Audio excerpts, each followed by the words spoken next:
Good morning, everyone. It's May 4th, the first Sunday of the month, and State Representative Marcus Vaughn delivered the Republican response to the state of the state, and now he's in our hot seat.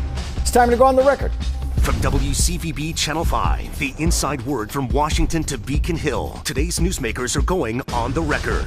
Good morning, everyone, and welcome to OTR. I'm Ed Harding. And I'm Charmin Sacchetti. And at the table with us is State Representative Marcus Vaughn. He represents the 9th Norfolk District, winning his first election in 2022. Thanks for being here. Thank you Great very to see much. you. Thanks for coming in. Thank you for having me. Not to get in the weeds, but let's talk about money. Let's start to talk about the state budget. The House has just passed its budget. The final number comes in at $61 billion with a B dollars. Yeah, it has no new taxes. 62.4, yeah. Yeah, right. It has no new taxes. It raises spending by more than 6%. Leadership says it won't be paralyzed by Washington and that this is responsible. Do you agree? Yes, I mean, I really, applaud the legislature, especially, no additional taxes. It's a large budget. We continue to, push the envelope.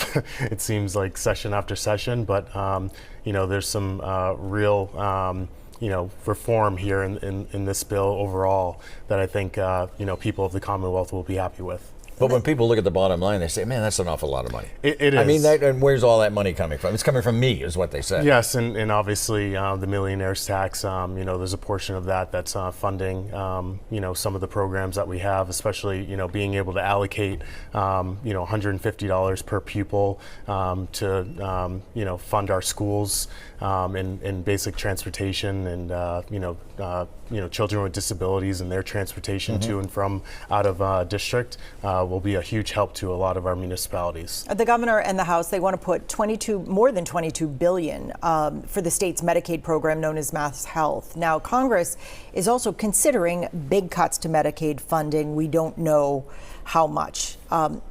Is that something you support, cutting back on Medicaid funding? So I certainly don't, support any cutting of Medicaid. I mean, obviously, health costs are ballooning out of control.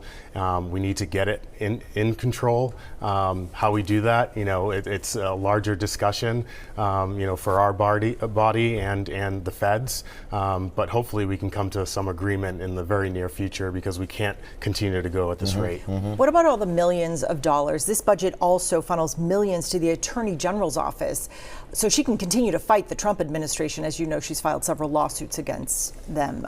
Do you think that's a good use of taxpayer dollars? So, yes and no. I understand, the cause, on the forefront because of the uneasiness and lack of control that we have right now. But I also think it's a part of our own doing, with the executive office, fighting with our federal partners. I feel like we are targeted at this point. So if we could just, sit down at the table, obviously the executive office, our secretaries, and have some type of, more mutual understanding on some of the, what's going on here in the Commonwealth and nationally, I think, we could benefit a lot more than, being in kind of limbo as you see it today. To Charmin's point, it would appear to be in a budget tight area. It would be a wasted line item. Why would it even have to be there? Exactly. I think a lot of my constituents are concerned with that line item and pushing more money to that office to fight some of what's going on the national and Fed front. But again, that's the executive office and her secretaries and our attorney general.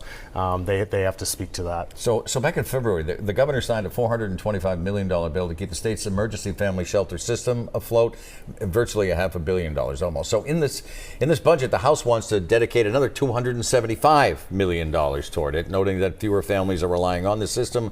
Is the state disentangling itself and quickly enough from the emergency shelter system? Yeah, so obviously we were at 7,500 families. I believe we're soon to be around 4,000. I know in even my own district in Norfolk at the Bay State Respite Center, the numbers are coming down. We're trying to find out more information. We got word that it's supposed to our particular center is supposed to close at the end of June. So hopefully we can have some confirmation on that. I know a few other centers will be doing the same. I know we repealed back back, I think, $50 million. But, as, the Republican caucus, pushed for, as early as a year and a half ago on some of these reforms and peeling back the cost associated with funding this crisis, we really need to take a look at whether it's money well spent.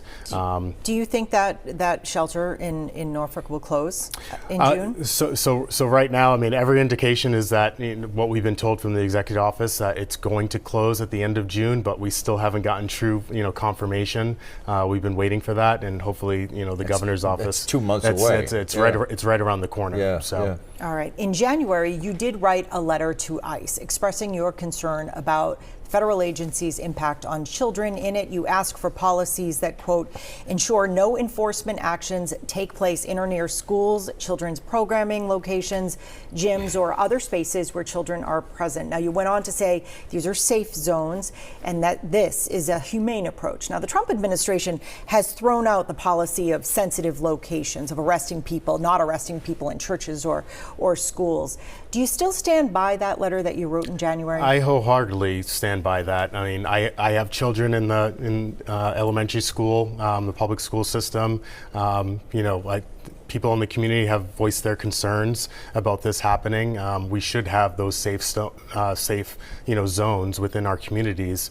I totally support violent criminals being removed from the Commonwealth, but there are people, newcomers and people that have been here for many years. I saw it during my last campaign. I knocked on quite a few doors and I came across a great contingency of people that have been here for many years and still don't have a path to citizenship, and these are active members in our community, have great jobs in tech and research, beautiful families. They're contributing, like I said, to our community, and they're uneasy. Do you think the Trump administration is making a mistake by moving forward with some of these arrests near schools, churches, that sort of thing? So again, yes. As that specific location as far as schools and churches, yes. I think if we can ask the Trump administration to refrain from carrying out any of these ICE detainers around those locations,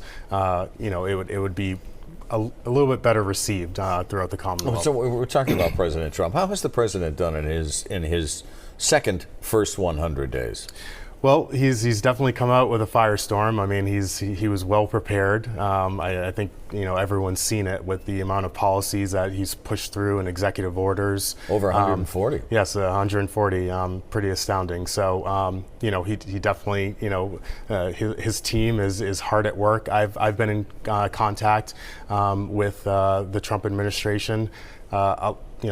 Trying to ask for more support here in the Commonwealth and to hear our voices, because I feel like it's getting drowned out. And what do you get? Do you get crickets, or what do you get when you do that? No. We've had some good conversations with his administration, and hopefully I've asked for some of the secretaries and undersecretaries to come here and speak to myself and members of the Republican caucus, and hopefully we can kind of be that bridge between the feds and What kind of support do you want? So funding support for one. Because he's slashing federal funding. Yes, they are slashing federal funding, and it does affect the core of Bay Staters. So we have to get to a point where we mend those bridges and allow them to see what's happening as a result of those cuts. Marcus Vaughn is with us. We're on the record this morning. Stay with us.